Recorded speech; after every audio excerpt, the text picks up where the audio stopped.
సహస్ర పెళ్లి విషయంలో చేసిన మోసం గురించి విహారీ సహస్ర మీద మండిపడుతూ ఉంటాడు. ఇక దాంతో సహస్ర, బావా నేను ఆల్రెడీ నీతో చెప్పాను కదా బావా, నీ ప్రేమ కోసమే నేను అలా చేశానని.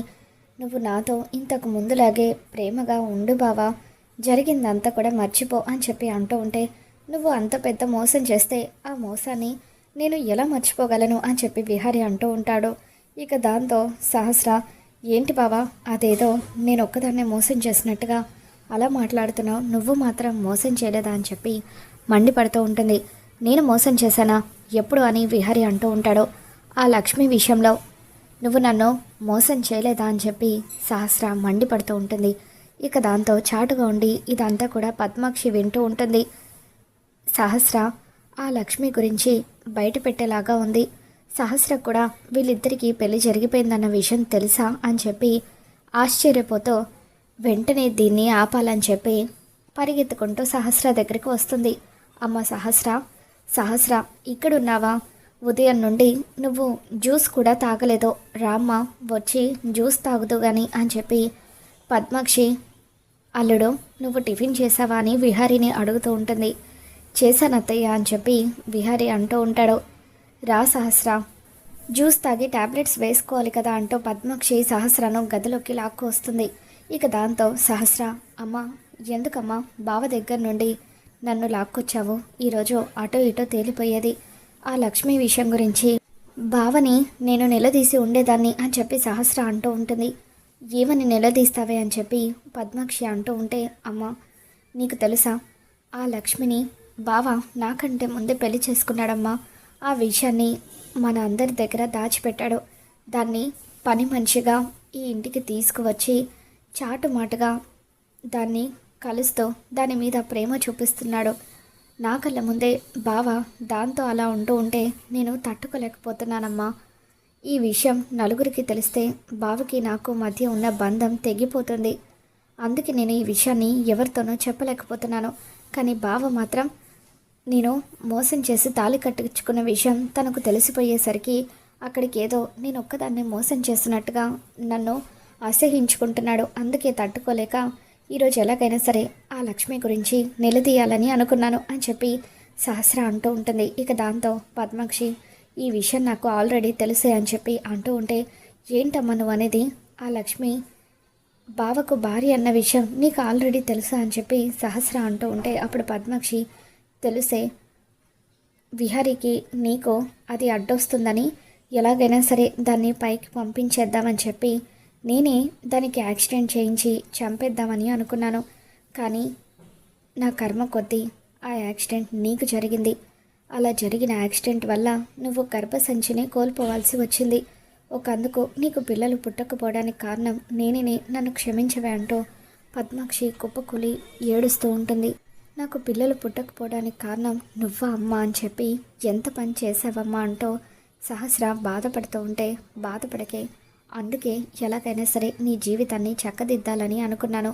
డాక్టర్తో మాట్లాడి నీకు విహారీకి ఎలాగైనా సరే పిల్లలు పుట్టి నీ జీవితం బాగుపడాలని చెప్పి నేను ఎంతగానో ప్రయత్నిస్తున్నాను. ఈ ఒక్క విషయంలో నన్ను క్షమించవే, నీ జీవితాన్ని చక్కదిద్దే బాధ్యత నాది. ఆ లక్ష్మి కడుపులో నీ బిడ్డ పెరుగుతుంది కాబట్టి దాన్ని ప్రాణాలతో ఉంచుతున్నాను. ఒక్కసారి నీ బిడ్డ నీ చేతికి రాగానే దాన్ని పైకి పంపించేస్తాను. అప్పటి వరకు ఓపిక పట్టవే అని చెప్పి పద్మాక్షి సహస్రకు నచ్చ చెబుతూ ఉంటుంది. సహస్ర పద్మాక్షిని పట్టుకొని ఏడుస్తూ ఉంటుంది.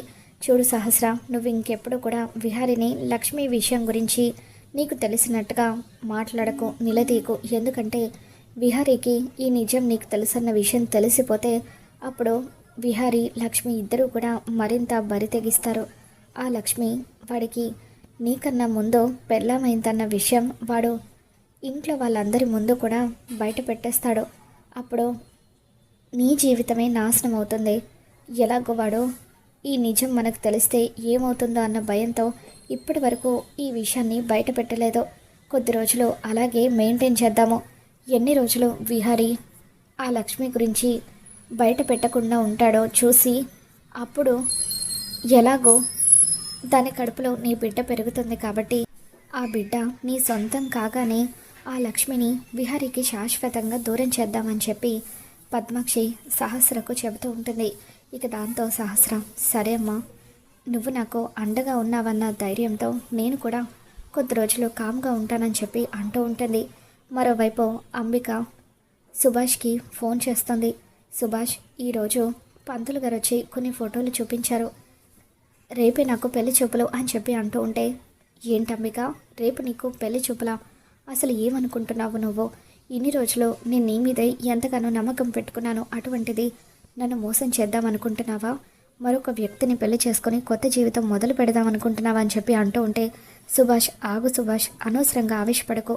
నేను పెళ్లి చేసుకుంటాను, కానీ వేరే వాళ్ళని కాదు, ఖచ్చితంగా నిన్నే పెళ్లి చేసుకుంటాను అని చెప్పి అంటూ ఉంటే, అది ఎలా సాధ్యం అంబిక?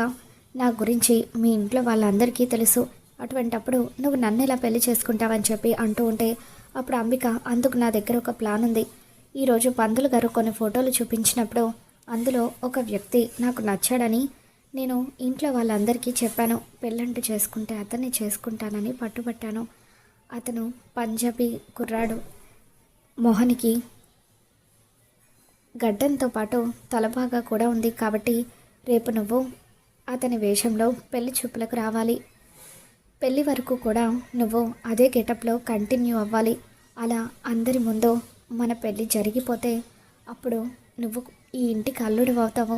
నెమ్మదిగా మనమిద్దరం కలిసి ఆ విహారీ ఆస్తులన్నిటినీ కూడా చేజిక్కించుకోవాలని చెప్పి అంబిక ప్లాన్ చేస్తూ ఉంటే, ఇక అప్పుడు సుభాష్, నీ ప్లాన్ సూపర్ అంబిక. సరే, నువ్వు చెప్పిన ప్లాన్ని రేపటి నుండే నేను ఇంప్లిమెంట్ చేస్తాను. పెళ్లి చూపులకు వచ్చే అతన్ని కిడ్నాప్ చేసి అతని వేషంలో నేను పెళ్లి చూపులకి వస్తాను. రేపటి నుండి మన గేమ్ స్టార్ట్ అవ్వబోతుంది అని చెప్పి సుభాష్ అంబికతో అంటూ ఉంటాడు. మరోవైపు విహారీ సహస్ర చేసిన మోసం గురించి లక్ష్మికి చెప్పాలని అనుకుంటాడు. ఒంటరిగా ఉన్న లక్ష్మి దగ్గరికి వెళ్ళి, లక్ష్మి, నీతో ఒక విషయం మాట్లాడాలి. సహస్ర నన్ను మోసం చేసి పెళ్లి చేసుకుంది. ఆ రోజు తనకు యాక్సిడెంట్ జరిగింది, నిజం కాదు, అబద్ధం. డాక్టర్కి లంచం ఇచ్చి తను చావు బతుకుల మధ్య ఉన్నానని డాక్టర్ చేత అబద్ధం చెప్పించింది. అందరూ నన్ను ఫోర్స్ చేసి తన మెడలో తాళి కట్టేలాగా చేసుకుంది. అటువంటి సహస్రం చూడాలంటేనే నాకు అసహ్యంగా ఉంది లక్ష్మి అని చెప్పి విహారీ అంటూ ఉంటాడు. ఇంకెప్పుడు కూడా సహస్ర నా భార్య అని నీ నోటి నుండి రాకూడదు. అందుకే ఈ నిజాన్ని నీతో చెప్తున్నాను. నా భార్య అంటే అది కేవలం నువ్వు మాత్రమే. ఈ జన్మకు నువ్వు మాత్రమే నా భార్యవి అని చెప్పి విహారీ అంటూ ఉంటాడు. ఇక దాంతో లక్ష్మి, సహస్ర అమ్మ మోసం చేసి మీ చేత తాళి కట్టించుకొని ఉండొచ్చు, కానీ ఇప్పుడు తన కడుపులో మీ ప్రతిరూపం పెరుగుతుంది విహారీ గారు. అందుకే సహస్ర అమ్మను మీరు భార్యగా యాక్సెప్ట్ చేయక తప్పదు అని చెప్పి లక్ష్మి ఏడుస్తూ అక్కడి నుండి వెళ్ళిపోతుంది. ఇక దాంతో విహారీ, లక్ష్మికి ఇంకెలా చెప్తే అర్థమవుతుందో నాకు తెలియడం లేదు. అసలు సహస్రకి నాకు మధ్య ఏం జరగలేదో ఆ విషయాన్ని నేను ఎవరికి చెప్పినా కూడా ఎవరు నన్ను అర్థం చేసుకోవడం లేదు. ఒకవేళ పెళ్లి విషయంలో నాటకం ఆడుతున్నట్టుగానే కడుపు విషయంలో కూడా సహస్ర ఏదైనా నాటకం ఆడుతుందేమో, ఎలాగైనా తెలుసుకోవాలని చెప్పి విహారీ అనుకుంటాడు. తర్వాత రోజు ఉదయాన్నే విహారీ ఆఫీస్కి వెళ్తూ ఉంటాడు. ఇక అప్పుడు డాక్టర్ మంజుల తన కార్ రిపేర్ ఉండడంతో రోడ్డు మీద నిలబడి ఎవరైనా హెల్ప్ చేస్తారేమోనని చూస్తూ ఉంటుంది. ఇక అప్పుడే విహారీ మంజులను చూడగానే కార్ ఆపి, మంజుల గారు మీరేంటి ఇక్కడ ఉన్నారు అని అంటూ ఉంటే, నా కార్ రిపేర్ వచ్చింది విహారీ గారు, ఎవరైనా లిఫ్ట్ ఇస్తారేమోనని ఇక్కడ వెయిట్ చేస్తున్నాను అని అంటూ ఉంటే, నేను మిమ్మల్ని డ్రాప్ చేస్తాను రండి అని చెప్పి విహారీ మంజులని తన కారులో ఎక్కించుకుంటాడు. అలా హాస్పిటల్కి తీసుకువెళ్తూ ఉండగా అప్పుడు మంజుల ఎలాగైనా సరే విహారీకి లక్ష్మి కడుపులో పెరుగుతుంది, తన బిడ్డే అన్న విషయం చెప్పాలి, లేకపోతే ఫ్యూచర్లో వాళ్ళిద్దరి మధ్య అపార్థాలు వచ్చే అవకాశం ఉందని చెప్పి, విహారీ గారు మీతో ఒక విషయం చెప్పాలి, ఈ విషయం గురించి మీరు తప్పుగా అనుకోకూడదు. లక్ష్మి ఇప్పుడు ప్రెగ్నెంట్, తన కడుపులో మీ బిడ్డ పెరుగుతుంది అని అంటూ ఉంటే, వాట్ అంటూ విహారీ సడన్గా బ్రేక్ వేస్తాడు. ఇప్పటి వరకు లక్ష్మికి నాకు మధ్య ఏమీ జరగలేదో, అటువంటిది తను ప్రెగ్నెంట్ అవ్వడం ఏంటి అని విహారీ షాకింగ్గా అడుగుతూ ఉంటే, అప్పుడు మంజుల సహస్ర చేసిన కుట్ర గురించి విహారీ ముందు బయట పెడుతుంది. సహస్రకు జరిగిన యాక్సిడెంట్లో గర్భసంచి కోల్పోవడం వల్ల తనకు పిల్లలు పుట్టే అవకాశమే లేదు. దాంతో తను సరోగసి ద్వారా పిల్లల్ని కనాలనుకొని హాస్పిటల్కి వచ్చింది. మీకు తెలియకుండానే మీ స్పర్మ్ని కూడా వాళ్ళు కలెక్ట్ చేశారు. అలా డాక్టర్కి డబ్బులిచ్చి తను సరోగసి ద్వారా పిల్లల్ని పొందాలని అనుకుంది. లక్ష్మికి మీకు సహస్ర వల్ల జరుగుతున్న అన్యాయం గురించి నేను తెలుసుకున్నాను. లక్ష్మికి న్యాయం చేయాలన్న ఉద్దేశంతో ఐవీఎఫ్ ద్వారా తన కడుపులో మీ బిడ్డ పెరిగేలాగా చేశాను. ఈ విషయం దయచేసి ఎవరికి చెప్పకండి. తెలిస్తే లక్ష్మి ప్రాణాలకు ప్రమాదం. లక్ష్మికి బిడ్డ పుట్టే వరకు మీరే తనని జాగ్రత్తగా చూసుకోవాలి అని చెప్పి మంజుల మీ ఇద్దరిని కలపడం కోసమే నేను ప్రయత్నం చేశాను విహారీ గారు. లక్ష్మిని మిమ్మల్ని ఇకపై ఎవరు కూడా విడదీయలేరు. ఆ బిడ్డే మిమ్మల్ని కలుపుతుంది అని చెప్పి మంజుల విహారీకి చెప్పడంతో ఇకప్పుడు అన్ని నిజాలు తెలుసుకున్న విహారీ, అలాగే మంజుల గారు, నిజంగా మీకు తెలియకుండా మీరు నాకు చాలా పెద్ద సాయం చేశారు. ఇకపై లక్ష్మిని, తన కడుపులో పెరుగుతున్న నా బిడ్డని నేను కంటికి రెప్పలాగా చూసుకుంటాను. థ్యాంక్ యూ సో మచ్ అంటూ మంజులని డ్రాప్ చేసిన తర్వాత సహస్ర, నువ్వు ఇంత మోసం చేస్తావా? ఇకపై నేను కూడా నీలాగే నాటకం ఆడతాను. లక్ష్మిని, నా బిడ్డను కంటికి రెప్పలాగా చూసుకుంటాను. తన కడుపులో పెరుగుతుంది మా బిడ్డ అన్న విషయం మీకెవరికి డౌట్ రాకుండా చేసి మీకు ఊహించని షాక్ ఇస్తానంటూ విహారీ అనుకుంటాడు.